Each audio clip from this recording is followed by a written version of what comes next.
Dans un petit village en France, vivait Jean, un petit garçon de 5 ans. Il n'avait ni maman ni papa. C'était sa grande sœur qui s'occupait de lui et de ses enfants.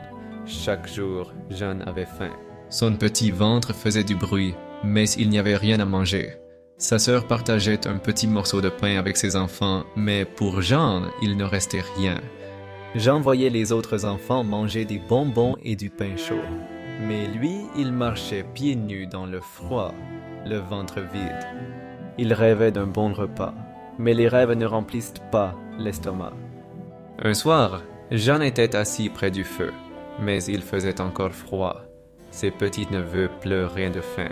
Sa sœur essayait de les calmer, mais elle n'avait plus rien à leur donner. Jean regardait leurs petits visages tristes.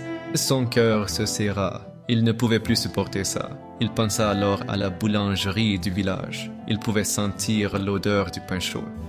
Il savait que c'était interdit, mais il n'avait pas le choix. Il mit son manteau troué et sortit dans la nuit. Jean marcha doucement jusqu'à la boulangerie. Il n'y avait personne dans la rue. Il regarda à travers la vitre. Il vit un grand pain sur la table. Son cœur battait très fort.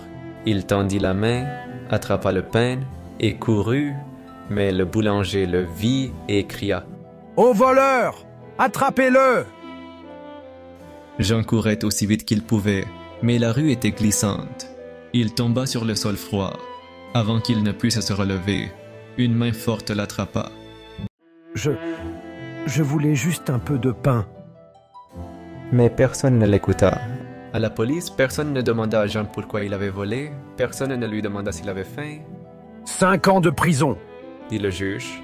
Jean trembla. Il n'avait que 5 ans. 5 ans, c'était une éternité. En prison, tout était sombre et froid. Il avait encore plus faim qu'avant. Il était seul. Il essaya de s'échapper plusieurs fois, mais à chaque fois on l'attrapait. Chaque tentative ajoutait des années à sa peine. 5 ans devinrent 19 ans. Jean se tenait à la sortie de la prison, regardant le monde qu'il avait quitté depuis longtemps. Ses vêtements déchirés flottaient légèrement autour de sa silhouette frêle. Il se sentait étranger, comme si ce monde n'était plus le sien. Jean erra dans les rues, cherchant un travail. Il s'approcha de plusieurs marchands, mais à chaque fois, il fut repoussé.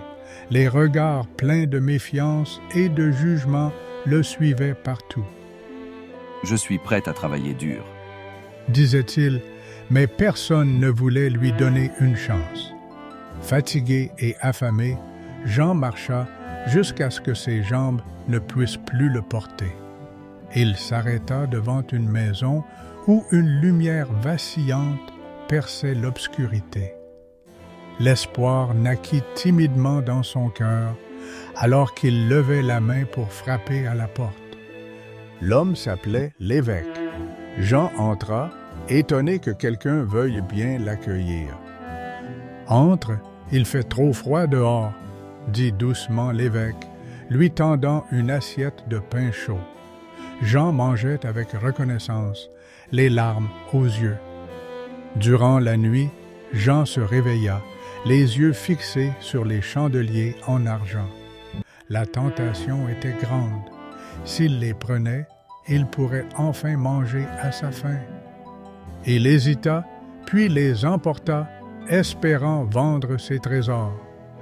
Les policiers ramenèrent Jean chez l'évêque.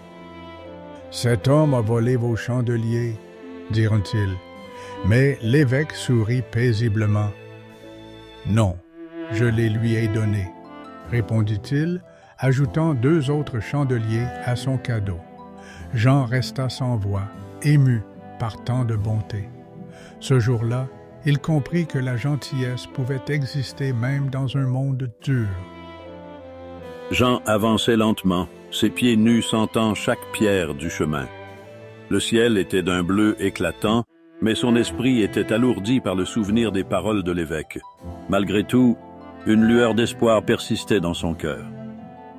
Jean tentait de parler aux commerçants, mais ils le repoussaient avec méfiance. Leurs regards en disaient long, il n'était pas le bienvenu ici. Fatigué et découragé, il continua sa quête, espérant trouver un endroit où il pourrait recommencer. Sans réfléchir, Jean se leva pour aider le petit, sa main tendue avec douceur. La femme, surprise, le remercia chaleureusement. « Merci, monsieur, vous êtes très gentil. » Ces mots résonnaient en lui, réchauffant un cœur longtemps gelé. Le maire s'arrêta devant Jean, ses yeux pleins de sagesse. « Tu cherches du travail ?» demanda-t-il d'une voix douce mais assurée. Jean hésita un instant. La vérité était un fardeau qu'il ne savait pas comment partager. Finalement, Jean répondit timidement. « Oui, monsieur. » Le maire le scruta, semblant lire dans son âme, puis avec un léger sourire, il dit « Viens avec moi. » Ces mots, simples mais pleins de promesses, ouvraient une nouvelle voie pour Jean. Jean ressentit un mélange de peur et d'excitation. Chaque pas vers l'inconnu était une promesse de changement. Les chandeliers dans son sac semblaient peser moins lourd, comme si l'espoir les allégeait.